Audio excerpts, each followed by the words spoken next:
কেমন হতো যদি আপনি এই পৃথিবীর একমাত্র পুরুষ হতেন আর সমস্ত পৃথিবীতে শুধু মেয়েরা থাকত?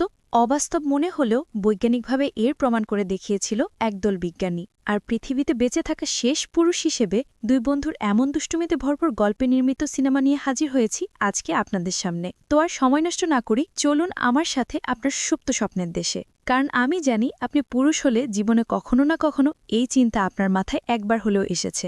গল্পটি শুরু হয় ১৯৯১ সালের সময়কে দেখিয়ে। সায়েন্টিস্ট শতাব্দীর প্রথম হিউম্যান হাইবারনেশন প্রজেক্ট শুরু করতে চাচ্ছিল, আর এই এক্সপেরিমেন্টে ম্যাক্স আর আলবার্ট নামের এই দুই বন্ধু ভলেন্টিয়ার হয়েছিল।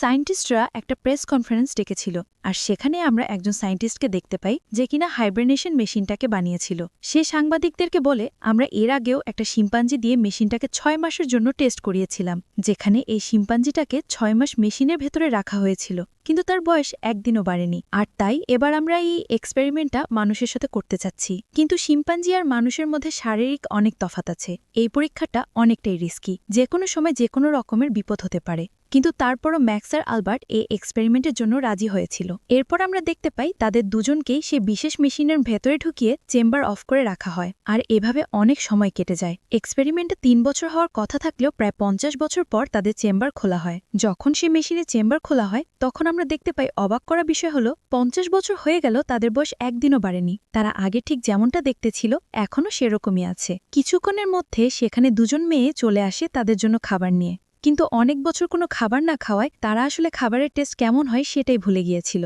তখন ম্যাক্স বলে ওঠে, আমার চেম্বারে আমি মদের বোতল আর সিগারেট লুকিয়ে রেখেছিলাম, এখন সময় হয়েছে সেগুলো বের করার। আর তাই সাথে সাথে তার চেম্বার থেকে সিগারেট বের করে দুজনেই মনের সুখে সিগারেট ধরিয়ে দেয়। সিগারেটের ধোঁয়ায় সেখানে থাকা ফায়ার অ্যালার্ম বেজে ওঠে। তখনই আরও দুজন মেয়ে ভেতরে দৌড়ে আসে। তারা একগাদা সাবানের ফেনা দিয়ে ম্যাক্স আর আলবার্টের হাতে থাকা সিগারেট নিভিয়ে দেয়। তারা দুজন অবাক হয়ে মেয়ে দুটোর দিকে তাকিয়ে থাকে। তারা ভাবছিল এটা তারা কেন করল, তারা তো শুধু একটু সিগারেটই খাচ্ছিল।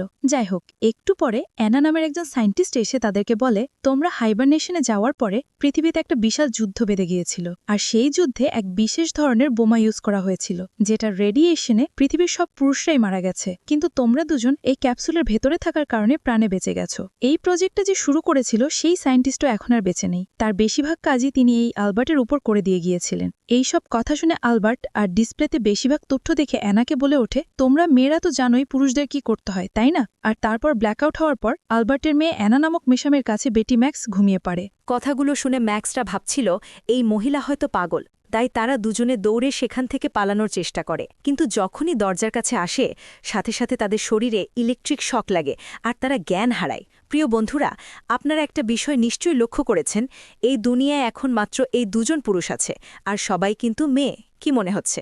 মনে লাড্ডু ফুটছে? তাহলে মনোযোগ দিয়ে আমার কথা শুনতে থাকুন।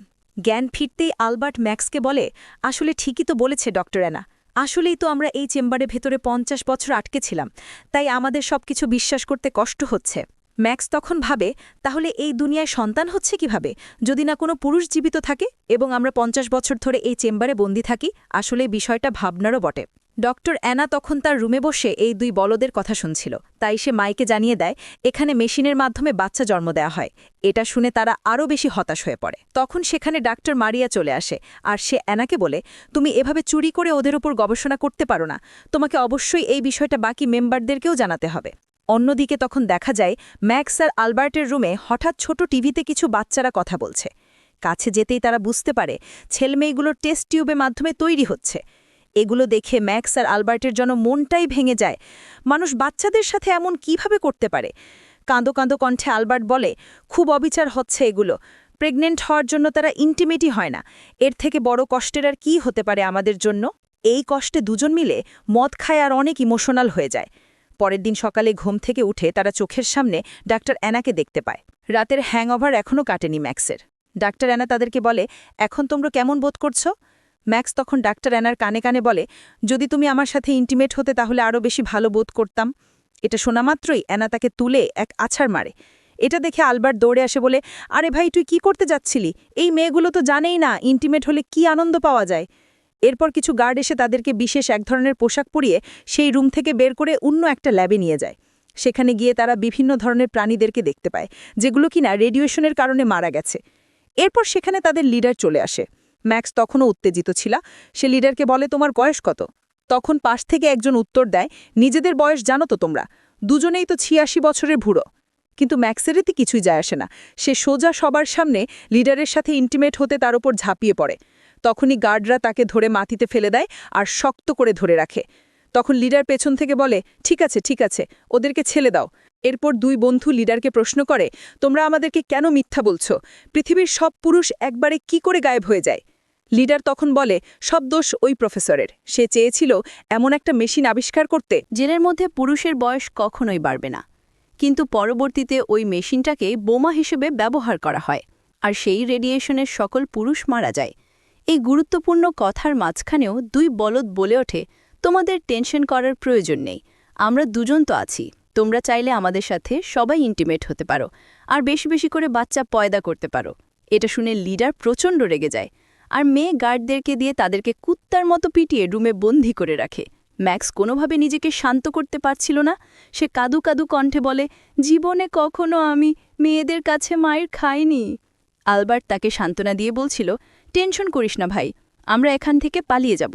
অন্যদিকে দেখা যায় ডক্টর অ্যানা একা একা বসে ভাবছিল ইন্টিমেট হওয়া আসলে কেমন, আর এটা জানতেই সে সেখানকার সবথেকে বৃদ্ধ এক নারীর কাছে গিয়ে জানতে চায় আসলে ইন্টিমেট হওয়া কেমন।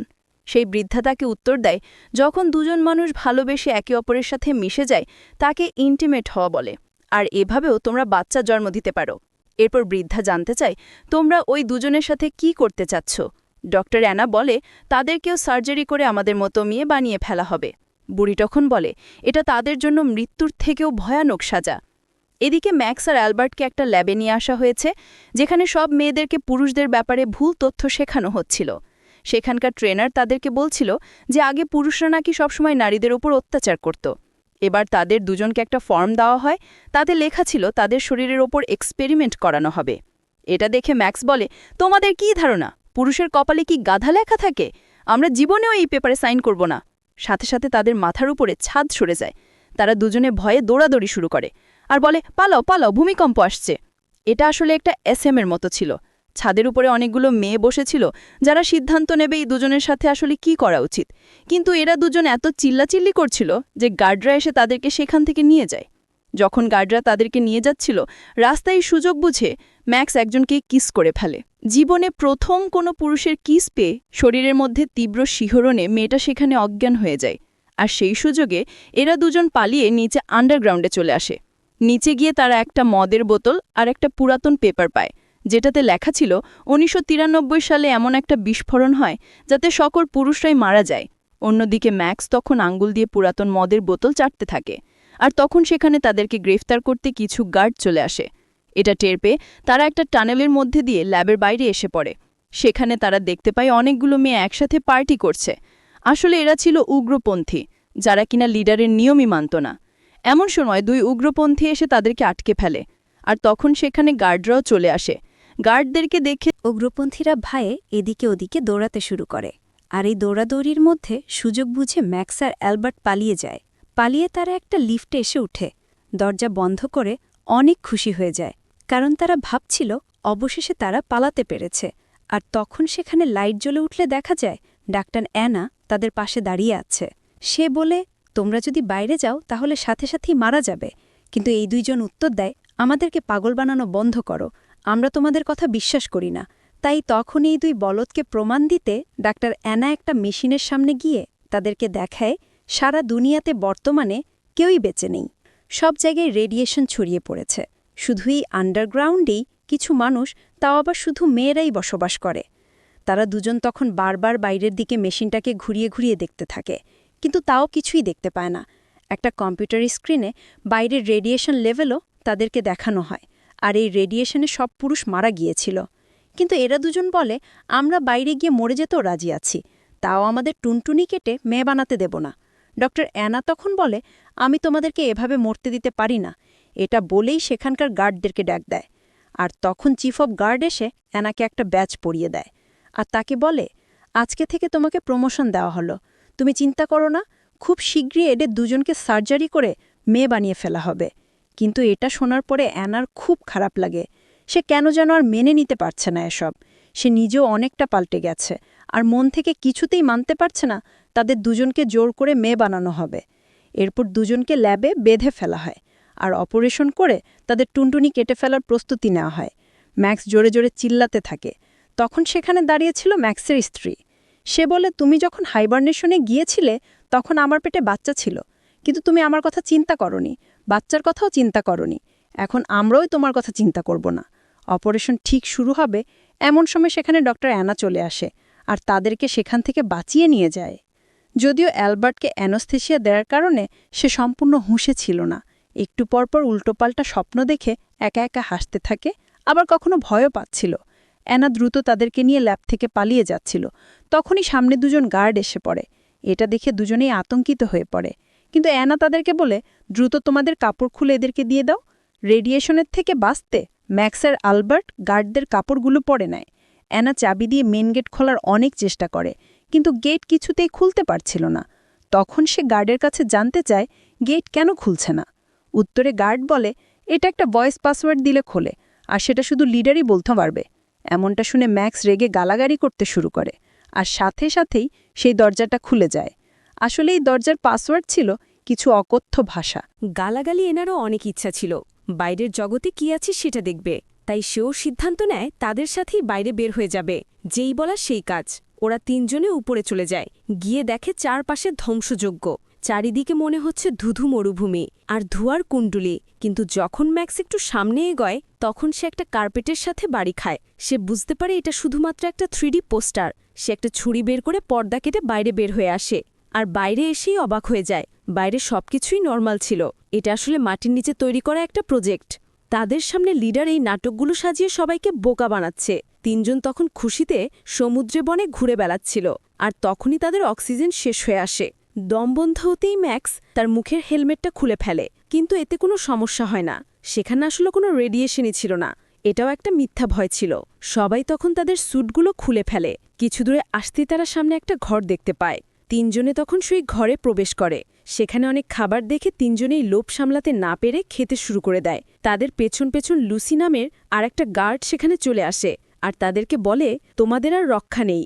কিন্তু হঠাৎ করেই সে মাটিতে লুটিয়ে পড়ে, কারণ তার স্যুটের ভেতরেও অক্সিজেন শেষ হয়ে গেছে। অ্যালবার্ট তখন লুসিকে নিয়ে রুমের ভেতরে যায় আর তার স্যুট খুলতে থাকে। ঠিক তখনই লুসির জ্ঞান ফিরে আসে। জ্ঞান ফিরতেই লুসি অ্যালবার্টের উপর চিল্লাতে থাকে। তখন সেখানে থাকা রিমোটে হাতের চাপ লেগে টিভি অন হয়ে যায়, আর টিভিতে লিডারের একটা সংবাদ দেখানো হচ্ছিল। লিডার আসলে সবাইকে ধোঁকা দেওয়ার জন্য এমন ভুয়া সংবাদ ছড়িয়ে বেড়াচ্ছে। টিভিতে এটা দেখাচ্ছিল যে ডাক্তার অ্যানা মারা গেছে, এবং দুইজন নারীকে দেখিয়ে বলা হয় এরাই ম্যাক্স আর অ্যালবার্ট, যাদেরকে সার্জারি করে মেয়ে বানিয়ে দেওয়া হয়েছে। কিন্তু অবশেষে ওই জেল থেকে মুক্তি পেয়ে তারা খুশি, তাই তখন সবাই শুয়ে বসে আরাম করছিল। তখন হঠাৎ করে বাইরে থেকে কারো আসার শব্দ শুনে তারা সবাই লুকিয়ে পড়ে। তখন দেখা যায় লিডার এই ঘরে ঢুকছে। আসলে এটা লিডারেরই বাড়ি। ঘরের এলোমেলো অবস্থা দেখে সে বুঝতে পারে নিশ্চয়ই এখানে কেউ এসেছে, আর তাই হাতিয়ার বের করতে দ্রুত আলমারি খুলতে গিয়ে দেখে সেখানে ম্যাক্স ঝুলে আছে।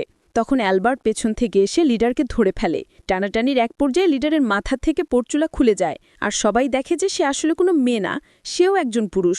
এটা দেখে তো সবার কদম জোড়া কাঁধে উঠে যায়। ম্যাক্স অনেক রেগে গিয়ে তার নকল জামাকাপড় টেনে ছিঁড়ে ফেলে আর বলে, তুমি কেন এমন করছো, কি চাও তুমি? তখন লিডার বলে, ২০ বছর আগে সত্যিই এক রেডিয়েশন বিস্ফোরণে আমি একমাত্র পুরুষ বেঁচেছিলাম। আমাকেও এরা সবাই মিলে মেয়ে বানাতে চেয়েছিল, আর তাই আমি নিজেকে বাঁচাতে মেকআপ করে মেয়ের সাথে থাকতাম। আমার শক্তি বেশি থাকা এরা একটা সময় আমাকে লিডার বানিয়ে দেয়। ম্যাক্স তখন প্রশ্ন করে, তাহলে তুমি পরের সবাইকে সত্যটা বলনি কেন? এখন তো আর রেডিয়েশন নেই। লিডার তখন বলে, আগে অনেক রেডিয়েশন ছিল, কিন্তু ধীরে ধীরে তার সবুজ গাছপালা শুষে নিয়েছে।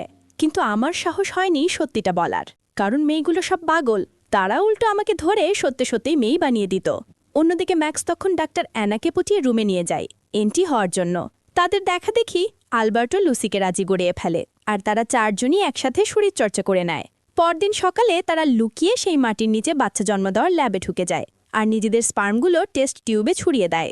বছর ঘুরতেই যখন বাচ্চাদের জন্ম হওয়া শুরু হয়, সেখানে অনেকগুলো ছেলেবাবুর জন্ম নেয়। এইটা দেখে তখন এক নার্স আতঙ্কে চিৎকার করে ওঠে, আর তার চিৎকারে সম্ভবত ক্যামেরাম্যানের লেন্স ফেটে গিয়েছিল। কারণ গল্পটা এখানেই শেষ হয়ে যায়। তো এবার বলুন, কেমন লাগলো গল্পটা আপনাদের? যদি এই ধরনের মজার আরও কিছু গল্প শুনতে চান, তাহলে অবশ্যই কমেন্টে আপনাদের মতামতটা অবশ্যই জানাবেন। তো আজকের মতো বিদায় নিচ্ছি, আবারও দেখা হবে নতুন কোনো গল্পে। সেই পর্যন্ত ভালো থাকবেন, নিয়মিত আপডেট পেতে আমাদের চ্যানেলটি এক্ষুনি সাবস্ক্রাইব করে পাশে থাকুন।